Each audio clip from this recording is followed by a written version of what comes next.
reduction in equipment revenue, just because that's empty calories anyway. There's not a carrier in America that really makes any money off of phone upgrades. That's not where profitability comes into play.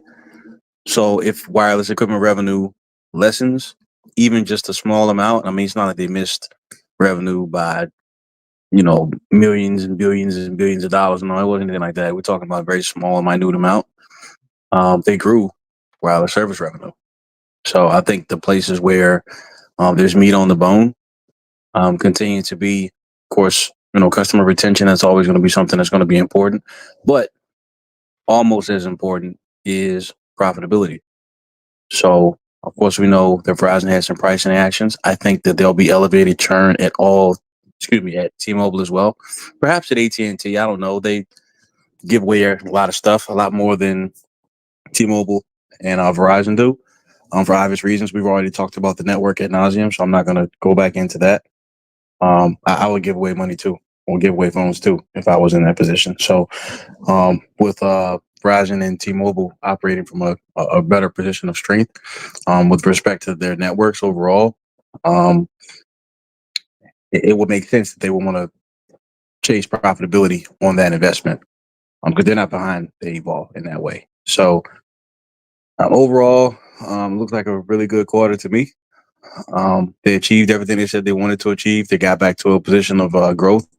They stopped the bleeding as far as prepaid is concerned. They have a viable product in that space. To Max's point, there doesn't seem like anywhere to go but up from here. I mean, I expect the fourth quarter to be even better, especially from a profitability standpoint. I expect EBITDA to probably, when it was $6 billion this quarter, maybe $7 to $8 billion. In fourth quarter, we'll see. Maybe $7 billion, $8 billion is maybe the stretch goal.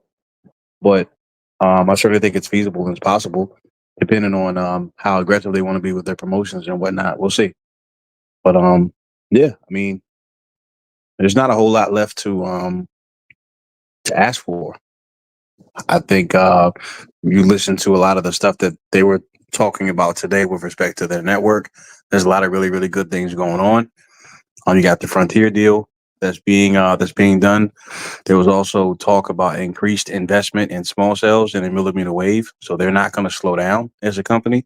As far as investing in that millimeter wave space, they talked about placing C-band. They've already started putting C-band on the small cells, which is only going to help their network as well.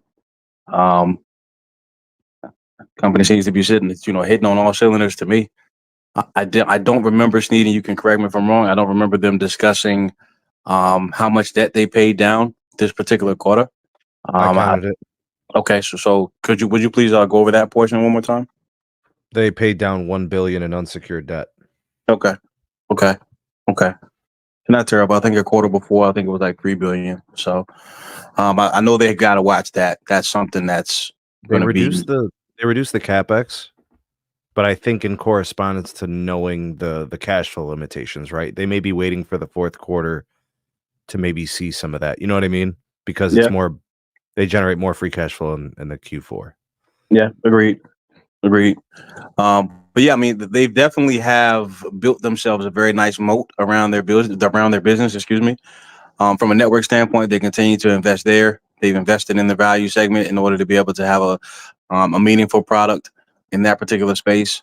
And I think they're starting to deliver on what Sampath was talking in regards to my plan and my home and all those different go-to-market strategies.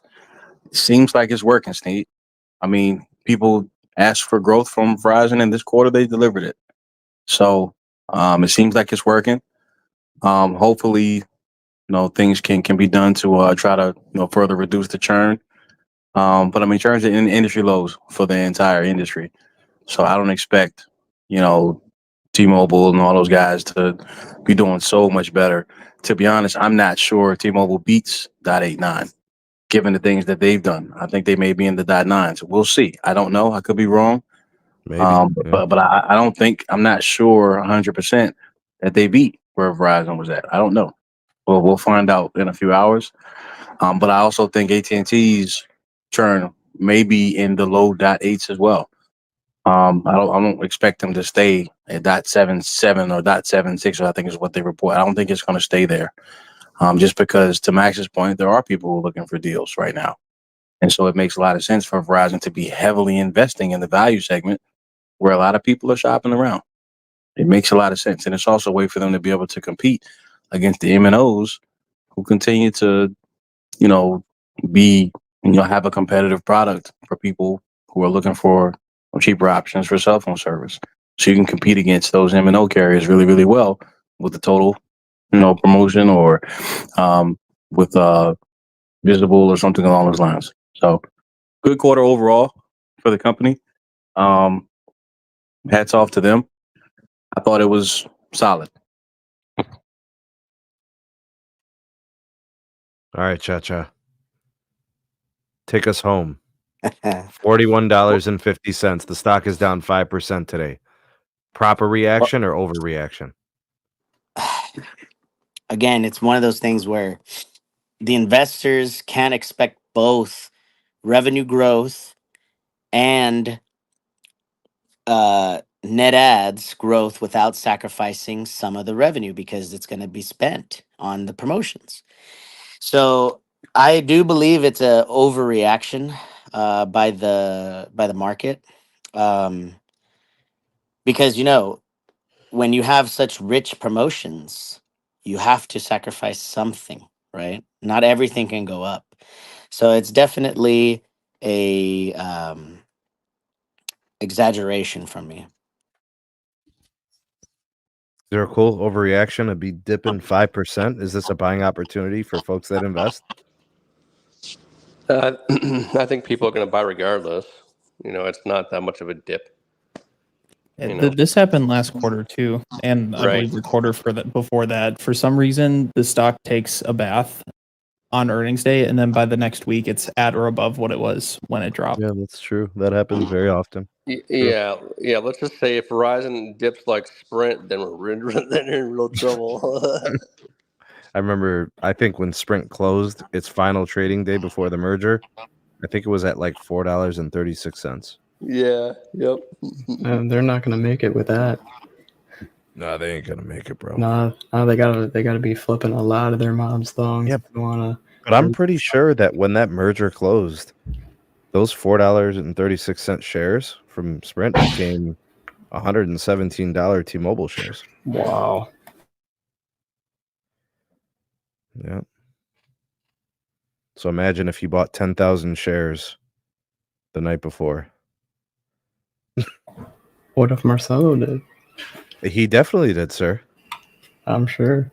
He definitely had hundreds of thousands of shares. Would not be surprised. All right, guys. Yeah, Verizon will definitely gain. Wait, What they lost today back a week from now, they'll be right back at 45.